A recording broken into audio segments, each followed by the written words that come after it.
እይታችንን ስንጀምር የፊልሙ ዋና ገጸ ባህሪ የሆነችው ጂና ኬኦንግ ተሳክቶላት ባያነሳላትም ደጋግማ ለእጮኛዋ ስትደውል በማሳየት ነው። የጤና እክል እንዳጋጠመውና መምጣት እንደማይችል ግን በጽሁፍ መልእክት የላከላት ሲሆን ክፍል ውስጥ አብረዋት የሚገኙት እናቷና እህቷ መነጋገር ጀምረው ከንግግራቸው እናትየዋ በዚህ ዘመን የሚታመን ወንድ እንደሌለ፣ ስለዚህ መጠንቀቅ እንዳለባቸው ስትናገር ከዚህ ቀደም ሁለተኛዋ ልጇ አግብታ ፈታ ስለነበር ይህንን ልትናገር እንደቻለች ስንረዳና ሶስቱም አንድ ላይ ሆነው ፈልጉም አሁን ላይ እንኳን እናትየዋ አዋቂ ወደ ተባለ ሴት ጋር ስትወስዳቸው ሴትየዋም ጥቂት ደቂቃዎችን እያዋረቻቸው ቆይታ ሁለቱም ሴቶች በትዳር ስኬታማ ሊሆኑ እንደማይችሉ ስትናገር ጭራሹን ያላመነቻት ጂሃም ስቃባት ከክፍሉ ለቃ ልትወጣ ስትል ከባድ ዝናብ ስለሚጥል ዣንጥላ ያዢ ስትላትና በተቃራኒው ይዟት ግን ዣንጥላውን ጥላው ስትወጣ ይታያል። በተመሳሳይ ሰዓት ላይ ሊሲዮ የተባለ ሌላ ወንድ ደግሞ ቀበጥ ከሆነችው ከፍቅረኛው ዩጂን ጋር ተገናኝቶ ትኩረቷን ያን ያህል ባሰጠውም ሬስቶራንት ይዟት ሄዶ ግን ሊጋብዛት እየሞከረ ሲሆን ጥቂት እንደቆዩ ግን በአስተናጋጇ ምክንያት ለሁለተኛ ጊዜ ዛሬ እዚህ እንደመጣች ሲረዳና ስለ ጉዳይ እንኳን ሲጠይቃት ከጓደኛዬ ጋር መጥቼ ነበር ልትለው ችላለች። ጂሃ ደግሞ በአዋቂዋ ሴት ንግግር እንደተናደደች ስልኩን አላነሳ ወዳለው ወደ እጮኛዋ ኪጁን ጋር ስታመራ የደበቀው ነገር ያለ በሚመስል መልኩ እሱም ገና ሲያያት ሲደናገጥና ቻኩላ ስለነበር ግን ያመጣችለትን ምግብ ሰጥታው ተሰናብተው ስትሄድ ሴትዮዋ በነገረቻት መሰረት ግን በረዶ የቀላቀለ ከባድ ዝናብ ሲጥልና እየቻኮለች ወደ ስራ ቦታ ጉዞ ስታደርግም እኛ ሜትሮሎጂና የአየር ትንበያ ላይ እንደምትሰራ ስንረዳ ያልተጠበቀ ዝናብ ቢሆንም ለህዝቡ ግን ስለ ጉዳዩ ባለማሳወቃቸው ሁሉም ላይ አለቃቸው ሲጮህባቸውና ለሁሉም ነገር ራሱን ጥፋተኛ ዳይሬክተር ቾይም እያደረገ ያለ ሳይታሰብ የልብ ድካሙ ተነስቶበት ራሱን ስቶ ሲወድቅና ሕክምና ቦታ በአምቡላንስ ሲወሰድ ይታያል። ጥቂት ደቂቃዎችንም ከቆዩ በኋላ እጮኛዋ ኪጁንን ጨምሮ እዚሁ ካምፓኒ ውስጥ ሊሲዮን ቢሆን እንደሚሰራ ያየን ሲሆን በህመሙ አማካኝነት ምን ያክል ዳይሬክተር ቾ ሐኪም ቤት ውስጥ እንደሚቆይ ስለማይታወቅ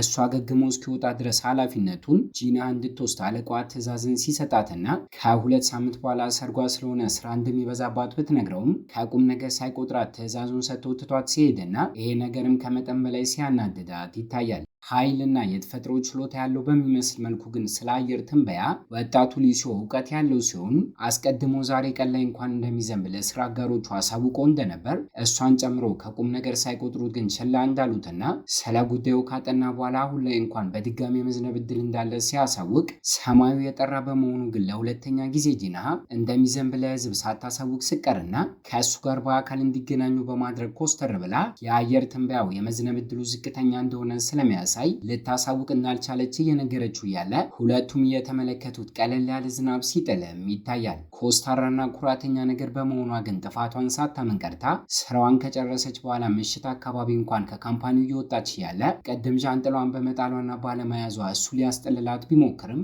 ኮስተር እንዳለች ከማመስገን ይልቅ እጮኛዋ ኪጁን ቤት ስታመራ ይታያል። በሚያሳዝን ሁኔታ ቤቱን ከፍታ ስትገባ ግን የሴት ጫማን በሩ ላይ ተቀምጦ ስትመለከት ሴትዮዋ ማብራት የምትሰራ ጋዜጠኛ እንደሆነች ቀን ላይ ዛሬ እንኳን ከእሱ ጋር ሲነጋገሩ አይታቸው እንደነበር ስታስታውስና ሳታስነቃ የመኝታ ክፍሉን በር ከፈታ አድርጋ ከጋዜጠኛዋ ጋር ሲማግጥባት ልታየው ችላለች። ልክ እንደሷ እጮኛውን ወደ መዝናኛ ቦታ ሊወስዳት ያቀደው ሊሲዮ ደግሞ የሚያስፈልግን ነገር ቤት ውስጥ እያስተካከለ እያለ እጮኛው መታ ምክንያቶችን እንኳን ሳታቀርብለት እንዲለያዩ ስትጠይቀው ይታያል። እይታችን በመቀጠል ከሁለት ድፍን ወራት በኋላ ወደፊት ይወስደንና ከስራው ሙሉ በሙሉ ዳይሬክተር ቾይ ለመልቀቅ በማቀዱ የእሱን ቦታ ተክታ መስራት እንደምችል ሲነግራት ስራ ቦታ ስታመራ እንኳን አለቋም ቢሆን ሀገሪቷ ውስጥ በሚገኝ ጂኒቫ የተባለ አንድ ቦታ ላይ የስራ እድል እንዳለና ከፈለገች ወደዛ ሊያዘዋውራት እንደሚችል ሲነግራት ይታያል። ጥቂት ሰዓታትን ቆይታ ቤቷ ስትመለስ ግን ልክ እንደ ቴሌቪዥን ያሉ አንዳንድ እቃዎች ጠፍተው ያገኘች ሲሆን ፍቅረኛው የነበረው ኪጁን ጋር ደውላ እንዲገናኙ በማድረግ ስትጠይቀውም አብረው በመግዛታቸው እንደወሰደው ሲነግራትና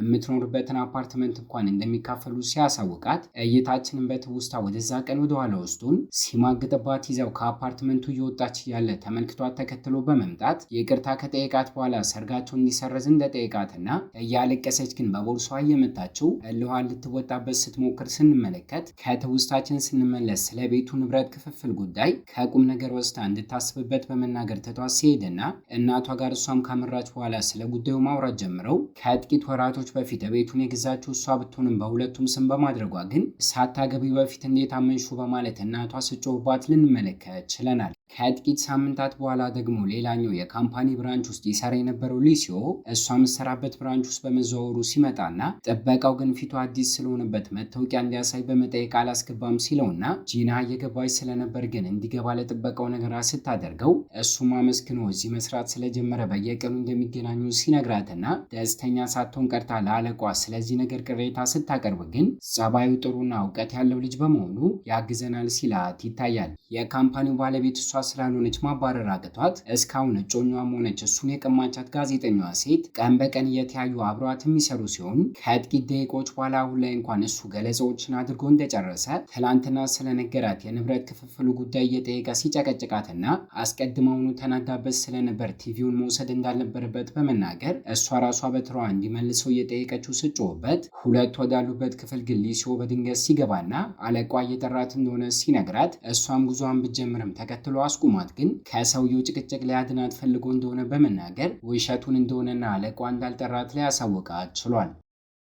የእሱ ፍቅረኛ የነበረችው ጂን ደግሞ እዚሁ ትሰራ ስለነበር ተዘዋውሮ ስትመለከተው ከካምፓኒ ውጪ ለብቻቸው እንዲነጋገሩ በማድረግ ለምንድን ነው የምትከታተለኝ ብላ ስጮህበትና እሷን ፈልጎ እንዳልመጣ ግን በትህትና ሲነግራት ከንግግራቸው እኛም ብንሆን ከጂና እጮኛ ኪንጁን ጋር ሚስጥራዊ የፍቅር ግንኙነት የነበራት ጋዜጠኛዋ ሴት ይቺ እንደሆነ ስንረዳና አሁን ላይ እንኳን ከጥቂት ወራቶች በፊት ኪጁን ከአንተ ጋር የፍቅር ግንኙነት ውስጥ እንደነበርኩ ስለማያውቅ እዚህ በሚቆይበት ጊዜ ውስጥ ይህንን ነገር በሚስጥር እንዲይዘው ልትነግረው ችላለች። ከርቀት ውስጥ ላይ ሆና ጂና ግን እያየቻቸው እንደነበር ከጨረሱ በኋላ ሊሲዮ ሊያስተውል ችሏል። ከሰዓታቶች በኋላ ጥቂት ሰራተኞች ሄደው እሷ ግን እየሰራች ስለነበር እሷን ለማገዝ ብሎ እዚሁ የቆየው ሊሲዮ የመጣ ሲሆን ቅድም ስታዋራኝ የነበረችዋ ሴት ፍቅረኛ የነበረች ተጣልተን እንኳን እስከዛሬ ታፈቅረኛለች ብዬ በተስፋ ብጠብቅም ዛሬ ከንግግሯ ግን ከጂዩን ጋር ሊጋቡ እንዳቀዱ በመንገሯ በእሷ ላይ ያለውን ተስፋ ሙሉ በሙሉ እንደቆረጠ ሲነግራትና ኪጁን የተባለው ሰው ደግሞ የእሷ እጮኛ እንደነበር በማወቁ እሱን ለመሸሽ ብላ ከዚህ ከተማ ውጭ አለቃቸው ላቀረበላት የስራ እድል ተስማምታ መሄድ እንደሌለባት ዝም ባለች ቁጥርም ውስጧ እየቆሰለ እንደሚመጣ ሲመክራትና ይሄ ንግግር ግን ባልጠበቅነው ሁኔታ በድንገት እንድትወስን አድርጓት እሳት ጎርሳና ለብሳ እሱ ጋር ስታመራ ከሰዎቹ ፊት ለፊት በጥፊ ሞቅ አድርጋ ከመታችሁ በኋላ እስከዛሬ ሳይጣሉ በፍቅር 10 ዓመታትን እንዲቆዩ ካደረገ በኋላ ከሌላ ሴት ጋር ማግጦባት መለየቱ ሳያንሰው ይቅርታ ሊጠይቃት እንዳልሞከረና ንብረቷን ለመካፈል እያቀደ እንደሆነ ድምጿን ከፍ አድርጋ እፍረተ ቢስ ሰው እንደሆነ ስትነግረውና ለፍቅር ግንኙነታቸው መፍረስ እሱ ብቻ ጥፋተኛ ሳይሆን እሷም እንደሆነች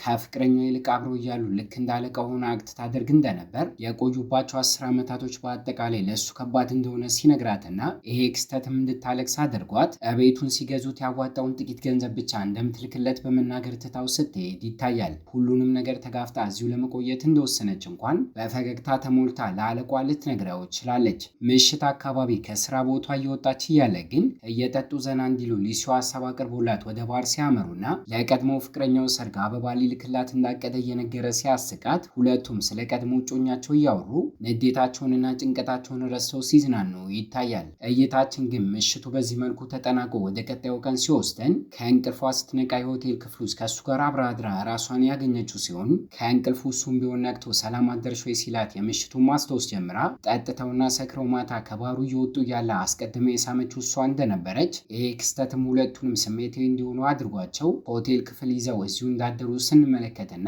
አስቀድመ የሳመችው እሷ በመሆኑ አሁን ላይ ለተፈጠረው ነገር ይቅርታ ጠይቃው ስካር የፈጠረው ስህተት በመሆኑ እንዲረሳው ልታስማማው ችላለች። ቤቷ ስትመለስ ግን እናትና እህቷ ማታ ስላልመጣች ተጨንቀው እየጠበቋት ስታገኛቸው ፊቷን ኮስተር እንዳደረገች በዝምታ ወደ ክፍሏ ስትገባና የሰርጓ ፕሮግራም በመቋረጡ እንደተናደደች እናቷን ማሰብ ስትጀምር በተቃራኒው ጂና ግን ክፍሏ ውስጥ ሆና ስለማታው ክስተት ስታስታውስና ልብሷን ከቀየረች በኋላ ቦርሷን ብከፍተውም ሆቴል ክፍል ውስጥ የመኪና ቁልፏን እንደጣለችው በማስተዋሏ ግን እየተጋፋች በባስ ስራ ቦታ ስታመራ ይታያል። ለስብሰባ ጥቂት ደቂቃዎችን አርፍዳ ስለነበር ግን ከማታው ክስተት በኋላ ከእሱ ጋር ላለመገጣጠም የሞከረች አርፍዳ ወደ ውስጥ ስትገባ ቦርሷ በአጋጣሚ ወድቆባት እቃዋ ሲበተንና ከሁሉም ተለይቶ ኪጁን በመምጣት በመልቀም ሲረዳት ልትሸሸው ብትሞክርም በዚህ መልኩ ግን ስታስነጥስ ሲያያት እንኳን ጉንፋን እንደያዛት አስተውሎ መድኃኒት መድኃኒት ገዝቶ ሲሰጣትና ሆቴል ክፍል ውስጥ የረሳችውን የመኪና ቁልፏን ጠረጴዛዋ ላይ ተቀምጦ ስታገኘው እነዚህ ክስተቶችም ጥሩ ሰው እንደሆነ እንድታስብ እያደረጋት ይገኛል። ሱፐር ማርኬት ውስጥ ከሌላኛዋ ልጇ ጋር እቃዎችን እየገዛች የነበረችው የጂና እናት ደግሞ ጥቂት ወራትን ከከተማ ውጭ የነበረች የድሮ ጓደኛዋ አግኝታት ስለተሰረዘው የሰርግ ፕሮግራም ባለማወቋ ለሰርግ ስላልመጣች ይቅርታ ስትጠይቃትና ስጦታዎችን ለጂና ስጭልኝ በማለት ልገዛላት እንኳን ስትሞክር እያፈረችን ቢሆን እናትዋ ግን እንደተሰረዘ በምትነግራት ሰዓት ላይ ከዚህ ቀደም ሌላኛዋ ልጇ አግብታ ፈታ እንደነበር እያስታወሰች ሙድ ልትይዝባት በመሞከሯ ሱፐር ማርኬት ውስጥ ሊጣሉ ሲደርሱ ይታያል። ምሽት አካባቢ ኪጁን ደግሞ ቤቱ ሲገባ አዲሷ እጮኛው ዩጂን የቤቱን ሳታጸዳው ስትጠብቀውና ይሄ ክስተትም ተራ ነገር ቢሆንም እንዲጨቃጨቁ ግን ሲያደርጋቸው ከዚህ ቀደም ፍቅረኛው የነበረው ሊሲዮ ግን ቆሻሻ እንዳትነካ ይንከባከባት እንደነበር አስታውሳ ቤቱ ማጽዳቷን ግን ስቀጥል ይታያል። ጂና ደግሞ ቤቷ ውስጥ ብቻዋን እያለች ተንኳክቶ ስከፍተው ባልጠበቀች ሁኔታ ሊሲዮ ሆኖ ያገኘችው ሲሆን እዚህ ምን እንደሚሰራ ስትጠይቀውም ቤቱ እንደሚሸጥ በማውቁ ሊመለከተው እንደመጣ ሲነግራትና ውስጥ ገብቶ የቃኘው እያለ ግን ለአንተ አልሸጥልህም ስትለው ስለተለያዩ ነገሮችን ማውራት ጀምረው ቤት ውስጥ ያሉት እቃዎች እንደሚሸጡ በማወቁ ልክ እንደ ደላላ በመሆን ገዢ አምጥቶ ሲሸጥላትና ከገንዘብ ይልቅ ላደረገላት ነገር ለማመስገን እራት እንድትጋብዘው በመጠየቅ ቅርባቸው ወደሚገኝ ካፌ አምርተው እየተመገቡ ከቀድሞ ፍቅረኛዋ ጋር እዚህ ቤት ውስጥ ብዙ ትውስታ ስላላት ልሸጠው እንደወሰነች ስትነግረውና ትኩሳቱ አሁን ድረስ እንዳለና ጉንፋኑ እንደለቀቃት እያረጋገጠ አፍጣ እያየችው እንድትገረምበት እያደረጋት ይገኛል። ጥቂት ደቂቃዎችን አብረው ከቆዩ በኋላ ግን እነሱ ካምፓኒ ውስጥ የሚሰሩ ሰዎች በመምጣታቸው ከጠረጴዛ ስር እንኳን እየገባች እንዳይዋት ለመደበቅ እየሞከረ ሲሆን ፍቅር ውስጥ ናቸው ብለው በተሳሳተ መንገድ እንዳያስቡት እንደዚህ እንደምታደርግን በማወቁ እየሳቀባት እነሱ ጋር አምርቶ በማዘናጋት እንድትወጣ ሲረዳትና ተከትሏት በመውጣት እየሸኛት ጸጥ ያለ ቦታ ላይ ሲደርሱ ግን ሊስማት በሚመስል መልኩ ሲጠጋት ይታያል። እይታችን ግን ወደ ቀጣዩ ቀን ወደፊት ይወስደንና ከፍታ ቦታ ላይ ቆሞ አየር ትንበያውን እያጠና እያለ በድንገት በጉም ሲሸፈን ቀይ ጫማ ያደረገች አንዲት ሴትም እሱ ጋር ስትመጣ አይቶ ከእንቅልፉ ባኖ ሲነቃና በመስኮቱ በኩል ወደ ውጭ ሲመለከት ልክ እንዳልሙ በጉም እንደተከበበ ሲያስተውል ሰላም አደርሽ ወይ በማለትም ለጂና ጽሑፍ መልእክት ሲልክላት ይታያል። እይታችን እሷ ጋር ሲወስደን ግን የማታውን ክስተት ማስታወስ ጀምራ ተጠግቷት ወደሽኛል ወይ ብሏት እንደነበር እሷን ብትሆን ደስ እያላት እንደመጣ ከእሱ ጋር የፍቅር ግንኙነት መጀመር ግን እንደማችል እንደነገረችው ስታስታውስና ከዚህ ክስተት በኋላ ስራ ቦታ ላይ ከሌላ ሴቶች ጋር ሲያወራ ስታየው መጠራጠር ስትጀምር ተጠግቷት ስለ ስራ ጉዳይ እንኳን ሲያናግራት ምቾት እየተሰማት ስላልነበር ጠጋ እንዲልና እንዲርቃት ስትነግረው ልትቀጠው ያሰበች በሚመስል መልኩ ይሄም አልበቃ ብሏት ከስራ ሰዓት ውጭ እንኳን የሚያሰሩ ተጨማሪ ስራዎችን ስትሰጠው ይታያል። ቤት ውስጥ የሚገኘው ኪጁን ደግሞ የፍቅረኛውን መጽሐፍ በአጋጣሚ ሲከፍተው ከቀድሞ ፍቅረኛዋ ሊሲዮ ጋር የተነሳችውን ፎቶ ውስጥ ላይ በማግኘቱ ከዚህ ቀደም ተጠራጥሮ ስለሱ ሲጠይቃት አላቆም ብለው ስለነበር ፍቅረኛሞች እንደነበሩና እንደዋሸችው ሊገባው ችሏል። ከዚህ ክስተት በኋላ ጥቂት ቀናቶች እየተቆጠሩ መምጣት የጀመሩ ሲሆን ከካምፓኒ ውጭ ቤቷ ውስጥ እሷ ስራን እየሰራች እያለ እንኳን ስልክ ደውላለት የሚያስፈልጋትን ነገር ለሊሲዮ ስትጠይቀውና እንቅልፉን ትቶ በቻለው አቅም እሱም ሊረዳ ሲሞክር ወደዳት መጥቶ ስለነበር የሚበላ ነገርን ይዞ ምሽት ቢሆንም ሳታስበው የቤቷን በር አንኳኩቶ ሲመጣና ለጥቂት ደቂቃዎች ያክል እየሰሩና እየተመገቡ ከቆዩ በኋላ እስከ ጠዋት ድረስ አብረው አሳልፈው የፍቅር ግንኙነትን ለመጀመር ሲስማሙ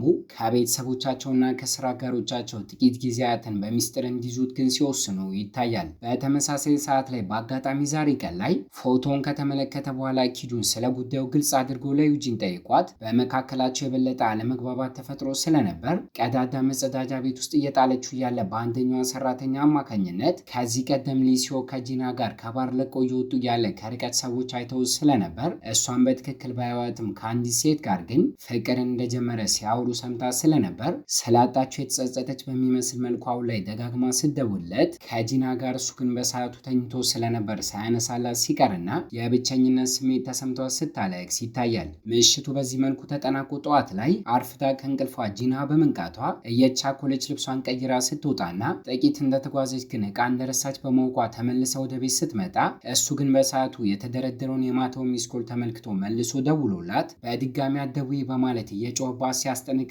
ስትሰማና ተጠራጥራ ስለ ጉዳዩ ብትጠይቀው ማስቀይሶ ግን እሱም ስለጨረሰ ወደ ስራ ቦታ አብረው ሲያመሩ ይታያል። አስቀድሜ እንደነገርኳቸው ከስራ አጋሮቻቸው ፍቅራቸውን በሚስጥር በመያዛቸው ከመጠን በላይ እሷ ለመጠንቀቅ እየሞከረ ሲሆን መንገድ ተጨናንቆ መኪና ውስጥ እንዳሉ አንደኛው ሰራተኛ ግን ሲያያቸው ካምፓኒ ውስጥ ከደረሱም በኋላ ሊፍት ውስጥ እያሉ እሱ ሳይጠየቅ መንገድ ላይ አግኝቶ እየሸኛት እንደነበር ሲናገርና ለብቻቸው ሲሆኑና ሰራተኞች ሳያቸው ሲቀሩ ግን ፍቅራቸውን ለማጣጠም ሲሞክሩ ይታያል። ጠዋት ላይ በሰማችው የስልኩ ጉዳይ ተጠራጥራ ስለነበር ግን እሱ ጋር ዩጂን ደጋግማ መደወሏን ባለማቆሟ በአካል ላይ ያናገራት እሷ ጋር ሲያመራ ከኋላው ስትከተለው ልክ እንደሱ ዩጂንንም ቢሆን ኪጁን ሲከተላትና ከካምፓኒ ውጭ ተገናኝተው ማውራት ጀምረው ስለ ቀድሞ ፍቅር ግንኙነታቸው አዲሱ ፍቅረኛዋ እንዳወቀ ስትነግረውና ጨርሳ አውርታው ከቦታው ለቃ ከመሄዷ በፊት ኪጁን መጥቶ ግን ከፍቅረኛው እንዲርቅ እሱን ሲያስጠነቅቀው ይታያል። ይሄ ብቻ ሳይሆን ወደ ጂና ጋርም ቢሆን አምርቶ የዩጂን የቀድሞ ፍቅረኛ እንደሆነ ሊሲውን እያወቀች እስካሁን እዚህ ካምፓኒ ውስጥ እንዲቆይ እንዳደረገችው እሱን ለመበቀል አስባ እንደሆነ ሲጠይቃትና ኮስተር እንዳለች እግሩን ጠልዛ መታው ግን ስላንተ ማሰብ አቁሜያለሁ ረስቻለሁ በማለት ትታው ስትሄድ ይታያል። እስክትመለስ ድረስ ጠብቆ ሊሲዮ ግን ከሰራተኞች ተደብቆ ሲያቅፋትና ከቀድሞ ፍቅረኛው ዩጂን ጋር ተገናኝቶ ምን እንደነገረችው ሁሉንም ነገር ሲነግራት በሚስጥር ስላልያዘውና ስላልደበቃት ግን ደስተኛ ሆና እየቀለደችበትና በአስሙር ልታስጠነቅቀው ስትሞክር ደስተኛ እንድትሆን እሱም ቢሆን ከኋላ አቅፎ እንድትረጋጋ ሲያደርጋት ይታያል። ምሽት አካባቢ በአጋጣሚ አንድ ቀን ላይ ግን ስልክ ተደውሎለት ሰፈራቸው ውስጥ ወደሚገኝ ሆቴል ጉዞ አድርጎ ከአንዲት ሴት ጋር ሲገናኝ የሚታይ ሲሆን ጥቂት ቆይቶ ከሆቴሉ እየወጣ ያለ ልክ እንደሱ ጂንሃ ከስራ አጋሮቿ መካከል አንደኛው ጠጥቶና ሰክሮ መንገድ ላይ አግኝታው ስለነበር ቤቱን ባለማውቋ እዚህ ሆቴል ይዘው ስትመጣ ከሱ ጋር ሲገናኙና በሁለቱም ፊት ላይ ጥርጣሬ መፈጠር ሲጀምር ስለ ሰውየው የተፈጠረውን ነገር በሙሉ እሱ አስረድታ ምን እንደሚሰራ ስትጠይቀው ግን ምክንያቱን ለጊዜው ባናቅም ለመናገር ፈቃደኛ ሳይሆን ሲቀርና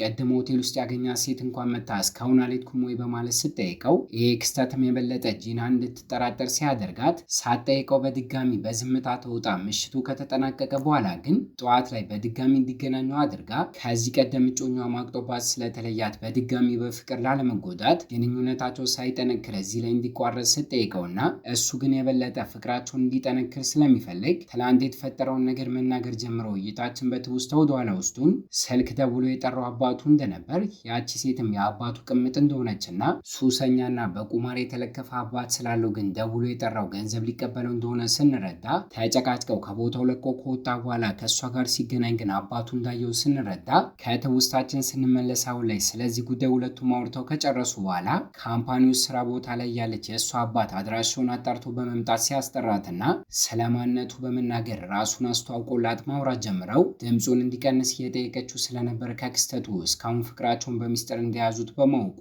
ከልጄ ጋር አብረች ለመሆን ከኔ ጋር መስማማት አለብሽ ብሎ ይህንን ጉዳይ እሱን በሚስጥር እንዲይዝ ገንዘብ እንድሰጠው ሊያስፈራራት እየሞከረ ይገኛል። ከጥቂት ደቂቃዎች በኋላ ግን ስራ ቦታ ላይ ያለች እህቷ ደውላላት እናቷ በከባዱ ታማ ሐኪም ቤት እንደገባች ስለተነገራት ፈቃድን ካለቋ ጠይቃ የቻኮለች ወደ ሆስፒታል ስታመራ ሕክምና እየተደረገላት ቆይታ መታጠቢያ ክፍል ውስጥ እያለች ራሷን ስታ እንደወደቀች በማወቋ እስክትነቃ ድረስ ስጠብቃትና ሐኪሞቹም ቢሆን ጭንቀት እንዳለባት አሳውቀው ከጨረሱ በኋላ ወደ ቤት እንድትመለስ ሲፈቅዱላት ይታያል። በሰዓቱ ከአባቱ ጋር ሊሲዮ ደግሞ ተገናኝቶ በዛ ያለ ገንዘብ ሰጥቶት በድጋሚ እንዳጠይቀኝ ያለው ሲሆን ስለ ፍቅረኛው ጂሃ ማውራት ጀምሮ ግን ከአንተ በእድሜም ሆነ በስልጣን ትበልጣለች ሲለው ይሄ ክስተት ዛሬ አናግሯት እንደነበረ እንዲረዳ ስላደረገው ንዴቱን መቆጣጠር ከብዶት ከአባቱ ጋር ሲጣላ ይታያል።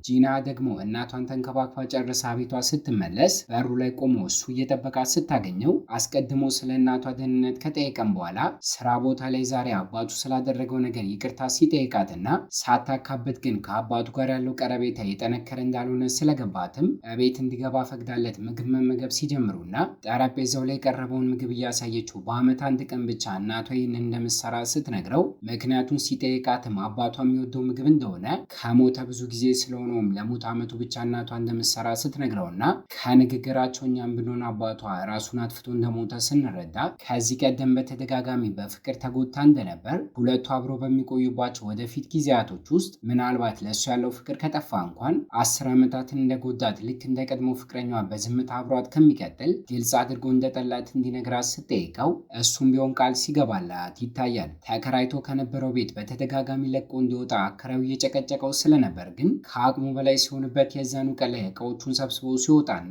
ምሽቱን ግን ለጊዜው የሚያርፍበት ቦታ ስላጣ መኪና ውስጥ ተኝቶ ሲያድር ካምፓኒያቸው ውስጥ የሚገኝ የጋራ መታጠቢያ ሻወር ውስጥም ገላውን እየታጠበ ያለ ዶንጋ የተባለ የስራ አጋሩን ውስጥ ላይ ሲያገኘውና ከጨረሰ በኋላ እሱን ተከታትሎ በማምራት የሚያርፍበት ክፍል ውስጥ ትርፍ አንድ አልጋ እንዳለ በማስተዋሉ እቤት እስኪከራይ ድረስ ጥቂት ጊዜ እዚህ ለመቆየት ሊወስን ችሏል። ሳይሳካለት ቀርቶ የዛኑ ቀን ላይ ግን የካምፓኒው የእረፍት ክፍል ውስጥ ሁለት ተቀጣሪዎች ማታ አድረው እንደነበር ጂና መረጃ ስለደረሳት ስለ ጉዳዩ አጣርታ ፍቅረኛው አንደኛው እንደሆነ በማውቋ ከተቀጣሪዎች ቅሬታ እየቀረበ በመሆኑ ሁለቱንም ከዛ ክፍል እንዲወጡ ስታደርግ ተርፍ የሆኑ ሁለት ክፍሎች ቤቷ ውስጥ ስላሏት እሱን መከራየት እንደሚችሉ ኪራያቸውንም በወር እንደሚከፍሉ ነግራቸው ተስማምተው እሷ ቤት ውስጥ መኖር ሲጀምሩ ይታያል። የዛኑ ቀን ላይ ግን አልኮል መጠጥ ጠጥቶ የሰከረው የቀድሞ ፍቅረኛዋ ኪጁን እየተንገዳገደ እሷ ጋር ጉዞ ሲያደርግና ሺንሲዮካ የተባለው ጎረቤቷና የስራ አጋሯም ይህንን ነገር ሲመለከት ስካር ውስጥ የሚገኘው ኪጁን በተለይ የዶንጋን ድምፅ ውስጥ ላይ ሲሰማ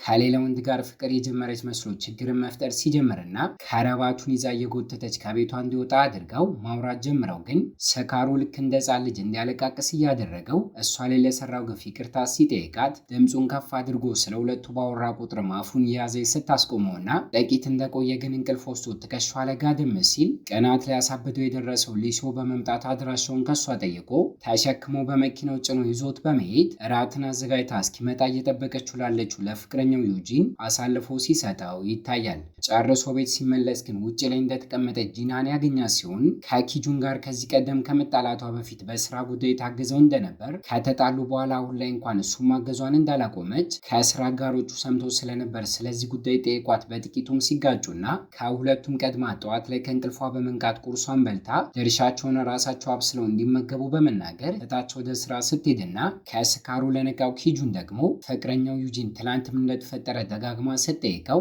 የቀድሞ ፍቅረኛው ጋር ሰክሮ አምርቶ እንደነበር ግን ሳይነግራት ሲቀር ይታያል። ከማታው ጭቅጭቅ በኋላ ሀሳብ ውስጥ ሆና መኪና እየነዳች የነበረችው ጂና ግን በአጋጣሚ ቀለል ያለ የመኪና አደጋ ሲያጋጥማት ኢንሹራንስ ወረቀቷን ቢሆን የቀድሞ ፍቅረኛዋ ጋር በመሆኑ ተደውሎለት እንዲመጣ ተደርጎ ችግሩን ሲፈታውና ግጭት ስላጋጠመው የእሷ መኪና እንዴትም አሳምኖ በመኪናው ስራ ቦታ ሲሸኛትና ፍቅረኛዋ ሊሲዮ ግን ከሱ ቀድማ ከቤት በመውጣቷ ስራ ቦታ ላይ ደርሶ ስላጣ ሲጨነቅ ስልክ ደጋግሞ እየደወለላት ውጭውን እየተመለከተ እየጠበቃት ስለነበር ከኪጁን ጋር ስትመጣ ሲመለከትና ሲቀና እስኪገቡ ድረስ ጠብቆም ለብቻችን እናውራ በማለት ይዟት ሲሄድና ስለ መኪናው ግጭትም ሆነ ስለ ኢንሹራንስ ወረቀት ሁሉንም ነገር አብራርታ ብትነግረውም ተጨንቆላትና ተናዶ ስለነበር ግን ሲጮውባትና ከቀድሞ ፍቅረኛች ጋር የመገናኛ ምክንያትን አታጭም በማለት ስልኩን ልታነሳለት ባለመቻሏ ሲቆጣ ይታያል። የዛኑ ቀን ላይ ከእሷ ኪጁንንም ቢሆን ለማራቅ በማቀዱ ትላንትና ሰክሮ ቤት ያደረሰው እሱ በመሆኑ ስለ ጉዳዩ ዩጂን ስትጠይቀው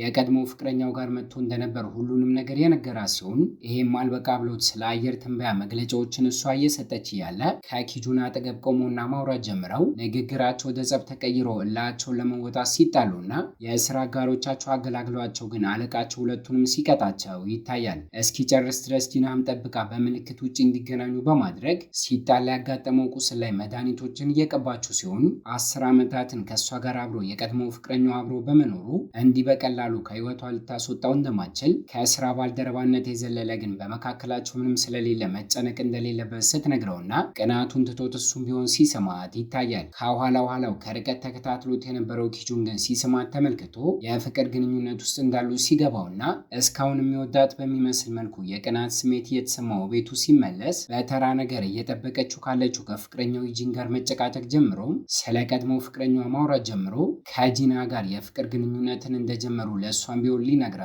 ችሏል። ምሽቱ በዚህ መልኩ እነሱ ባር ውስጥ እየተዝናኑ ካለቀ በኋላ ስራ ቦታ ላይ በቀጣዩ ቀን ላይ ለብቻቸው እንዲያወሩ በመጠየቅ ከእሱ ጋር የፍቅር ግንኙነትን ጀመርሽ ወይ በማለት ኪጁን ግልጽ አድርጎ ሲጠይቃት አስቀድማ የስራ ጉዳይ እንደሆነ በመናገር ልትዋሸው ብትሞክርም ሲሳሳሙ አይቷት እንደነበር ሲነግራት ግን እውነቱን ስታወጣውና ጥሩ ሰው አይደለም እኔን ለመበቀል ብሎ ነው ከአንቺ ጋር የፍቅር ግንኙነትን የጀመረው ብሎ ሀሳቧን እንድትቀይር ለማድረግ ቢሞክርም በህይወቷ ጣልቃ እንዳይገባ ነግራው ግን ከቦታው ለቃ እንደሄደች ፍቅረኛው ዩጂን ሁሉንም ነገር እየሰማች እንደነበር ልንመለከት ችለናል። እነ ጂና በጽሁፍ መልእክት እያወሩ ሲሳሳቁ ግን ተቀጣሪ የሆነች አንዲት ሴት አይታ ስለ ሁለቱ መጠራጠር የጀመረች ሲሆን ጸጥ ያለና ሰው የማይበዛበት ቦታ ላይ ዴት ለመውጣት አቅደው ስለነበር የሳምንቱ መጨረሻ ላይ ጄጅ ወደ ተባለ የባህር ዳርቻ ጉዞ ሲያደርጉ ቅናት አላስቀምጥም ያለው ኪጁን ግን ከኋላ ኋላ ሲከተላቸውና የተከለከለ ቦታ ላይ መኪናውን አቁሙት እንኳን ትራፊኮች እየጎተቱ ጭነው ሲወስዱበት ከጫካው መሃል ካምፕ አድርገው እያበሰሉና እየበሉ ሲዝናኑ አይቶ ሲቃጠል ታክሲ ተጠቅሞ ቤቱ ሲመለስ ሚስቱ ስጮህበትና ስለ ሁለቱ በድጋሚ መናገር ጀምሮ እኔን ለመበቀል ብላ ከሱ ጋር ፍቅርን ጀመረች ሲላትና ፍቅረኛሞች እንደሆኑ እንኳን ሁለቱም የራሳቸውን ፍቅር ረስተው ስለ ሌላ ሰው የፍቅር ታሪክ እያወሩ ይገኛል።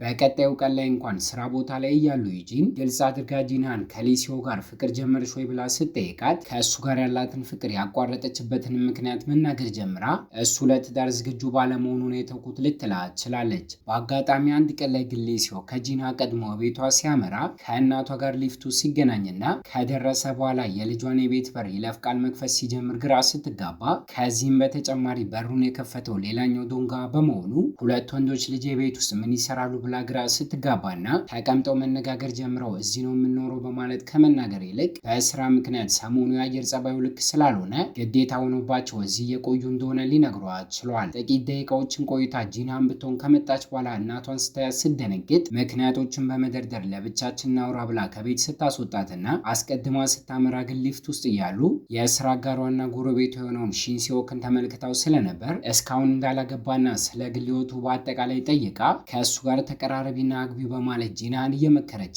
ይገኛል። ከቁም ነገር ንግግሩን ሳትቆጥረው ቀርታ ግን ወደ መጣችበት ቦታ በታክሲ ስሸኛትና ከተመለሰች በኋላ እየጠጡ ከሊሲዮ ጋር ማውራት ጀምራ ከቀድሞ ፍቅረኛው ማግባት እንደማይፈልግ ሰምታ ስለነበር ግልጽ አድርጋ ስለዚህ ነገር ስትጠይቀው ልክ እንዳለቻት እሱም ቢሆን የፍቅር መለኪያ ትዳር ነው ብሎ እንደማያስብ ሲነግራትና ከእሱ እድሜ ስለምትበልጥ ግራ ብትጋባም እናቷ ስለመጣችበት ዓላማም ልትነግረው ይችላለች። በቀጣዩ ቀን ላይ ግን ስራ ቦታ ላይ እሷ ከዚህ ቀደም እጮኛዋ ለነበረው ለኪጁን በአጠቃላይ ወንዶች ስለ ትዳር ምን እንደሚያስቡ እሱን ተጠቅማ ለማጣራት ስትሞክር ከቀድሞ ፍቅረኛው ጋር ልክ እንደሷ ሊሲዮን ቢሆን በመገናኘት ፍቅር ውስጥ እያሉ ማግባት እንደማይፈልግ ሲነግራት ምን እንደተሰማ ሲጠይቃትና አስቀድማ ተወደው እንደነበር ነገር ግን ፍቅራቸው መጨረሻ ላይ በትዳር እንደማይጣመር ሲገባት ከእሱ ጋር ያላትን ፍቅር እንዳቆመች ስትነግረውና ከኪጁን ጋር እንኳን አብራ የሆነችው በጥቂት ጊዜ ውስጥ የጋብቻ ጥያቄን ስላቀረበላት እንደሆነ ልትነግረው ችላለች። የዛኑ ቀን ምሽት አካባቢ የቤት ሲመለስ ግን ከእህቷ ጋር እናቷ መታ አስቀድመን እንዳየነው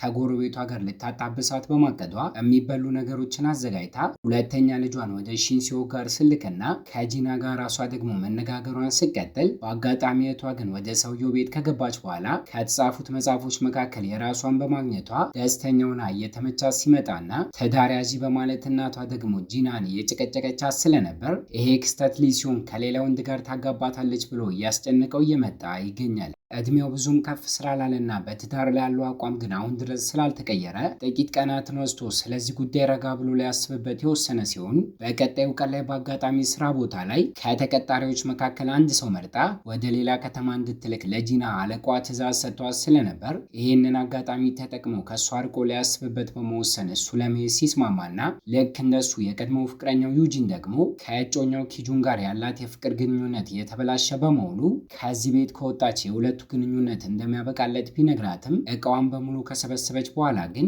ልክ እንደ ሊሲዮ ረጋ ብሎ እንዲያስብበት ነግራው ከቤቱ ለቃ ልትወጣ ችላለች። እናትና ወንድም ቤተሰቦቿ የሚገኙትም አሁን ላይ ሊሲዮ ያመራበት ከተማ በመሆኑ ጥቂት ቀናት ከነሱ ጋር ለመቆየት ልክ እንደሱ ከዚህ ከተማ ለቃ ሄደች ሲሆን በሚያሳዝን ሁኔታ በቀጣዩ ቀን ላይ ሊሲዮ ስራዎቹን ጀምሮ እያለ ግን የሲሊንደር እሳት ፍንዳታ አጋጥሞት ሕክምና ቦታ ሲገባና ስለዚህ ነገር የምታፈቅረው ጁና በቀድሞ ፍቅረኛው አማካኝነት ስታውቅ ስታለቅስ ይታያል። የሚጨነቅለት በማስመሰል አባቱ እንኳን ወደ ካምፓኒ መጥቶ ችግሮችን ሲፈጥር ስለ ፍቅራቸው ሳይቀር እያወራ እሷ ላይም እየጮህባት ስለነበር ከንግግሩ የስራ አጋሮቿ ፍቅረኛሞች እንደሆኑ ሲረዱና ተቆጣጣሪና አለቃቸው ቢሮ ውስጥ ተቀምጠው እንዲያወሩ አድርጎ እንኳን ለልጁ ጉዳት አባትየው ካሳ እንዲሰጡ ሲጠየቅ ይታያል። ስለ ደህንነቱ ለማወቅ ግን እሱ ጋር እንድትሄድ አለቃዋ ትዕዛዝ ሰጥቷት ደቂቃዎችን እንኳን ሳታጠፋ ከቀድሞ ፍቅረኛዋና ከአባቱ ጋር ጉዞ ያደረገች ሲሆን ፍንዳታው አይኑ ላይ ጉዳት ስላደረሰበት ገና ስታየው እያለቀሰች ስታቅፈው ተከትሏት አባቱ በመግባት ግን ስለ ደህንነቱ እንኳን ሳይጠይቅ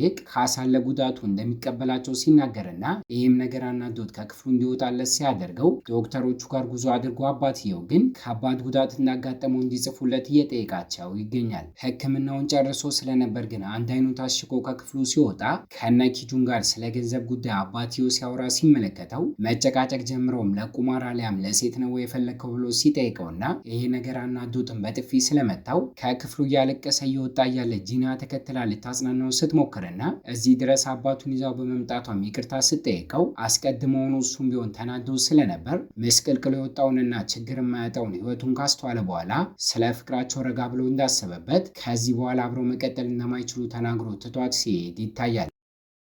ያኮረፈችውን እጮኛውን ለማናገር ኪጁንም እየሞከረ ሲሆን ተሳክቶለት ከቤተሰቦቿ ፊት ለፊት ተንበርክኮ ይቅርታ በመጠየቅ የተቋረጠውን ፍቅራቸውን ዳግም ሊቀጥለው ችሏል። ከዚህ ክስተት በኋላ ጥቂት ቀናቶች መቆጠር የጀመሩ ሲሆን በቅጡ ሳያገግም እሱ ወደ ስራው ሲመለስ ተጣልተው ስለነበር ግን በመካከላቸው ቀዝቃዛ አየር ሲነፍስና ከእሷ በተቃራኒው እህቷ ግን ከጎረቤቷ ሺንሲዮ ጋር ተግባብታ እሱ ቤቱ ሲሳሳሙ ይታያል። ሁለቱ ቢጣሉም ግን በአንድ ስራ ቀኑን ሙሉ አብረው እንዲውሉ ተደርገው ስለነበር ከጨረሱ በኋላ ማታ ቤቷ መጥቶ እቃዎቹን እንዲወስድ ስትነግረው ምሽት አካባቢ እሱ በሚያመራበት ሰዓት ላይ ከዚህ ቀደም ተነስተውት በነበረ ፎቶ አማካኝነት ስለ ሁለቱ ግንኙነት እናቷ ስታውቅባትና ሳያስቡት መታባቸው ስታፋጥጣቸው ይታያል። ከዚህ ክስተት በኋላ የስራ አጋሮቻቸውም ሆነ የእሷ እናት ስለ ፍቅራቸው ካወቁ ገና ጥቂት ቀን ብቻ በመቆጠሩ ተጣላንና ተለያየን ብለው ደግሞ አዲስ ወሬ እንዲሰራጭ ካደረጉ ሁለቱ ላይ ተጽዕኖ ስለሚፈጠር ለጊዜው ማስመሰላቸውን እንዲቀጥሉ ሲስማሙ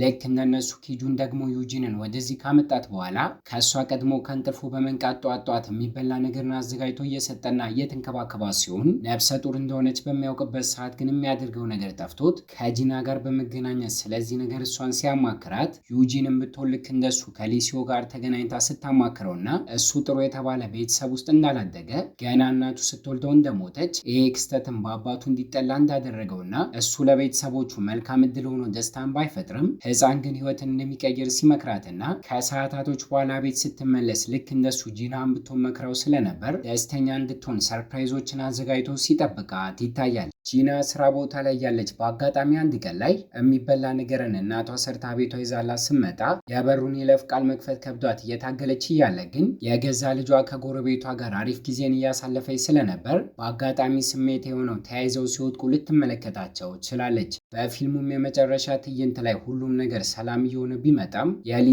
አባት ታሞ ሕክምና ቦታ ገብቶ ስለነበር ከምርመራ በኋላ የካንሰር በሽታ ተጠቂ እንደሆነ የተረጋገጠ ሲሆን በመካከላቸው ያለው ቀረቤታ መጥፎ ቢሆንም ይሄ ነገር ግን ልጁን ሲያሳዝነው ከጎኑ ሳትርቅ ጂናን በቻለችው አቅም ልትረዳው ስትሞክር ይታያል። በኢንሹራንስ ገንዘብ ጉዳይ ለማጭበርበር በመሞከሩ ግን ፖሊሶች እያፈላለጉት ስለነበር ከምርመራ ክፍሉ በቀጣዩ ቀን ላይ ያመለጠ ሲሆን መጨረሻው እየተቃረበ የመጣ በሚመስል መልኩ ለልጁ ደውሎለትም ስለሱ ማሰቡን አቁሞ የሚወዳት ሴት ላይ ትኩረቱን እንዲያደርግ ከመጠን በላይ ጥሩ ሰው በመሆኗ እንዳይተዋት ሲመክረው ይታያል። በመጨረሻም ኪጁን ዩጂንን መንከባከቡን ቀጥሎ ሕክምና ቦታ ወስዷት የልጁን የልብ ምት እያዳመጠ ሲደሰት ጂናም ሆነች ሊሲዮ ደግሞ ከእናቷ ጋር ሁለቱም ካወሩ በኋላ ስለሚዋደዱ መጣላታቸው ትርጉም እንደሌለው ወስነው ይቅር ተባብለው ወደ ቀድሞ ፍቅራቸው ሲመለሱ ትዳር ላይ ያለውን ሀሳብ በመቀየር የጋብቻ ጥያቄን ሲያቀርብላት ጂናም ደስተኛ ሆና ስትቀበለው ከተደበቀበት ቦታ አባቱን አፈላልጎ በማግኘትም ከእሱ ጋር አብሮ እንዲኖር አድርጎ ሲንከባከበው እያየን እይታችንን እዚህ ላይ እናበቃለን።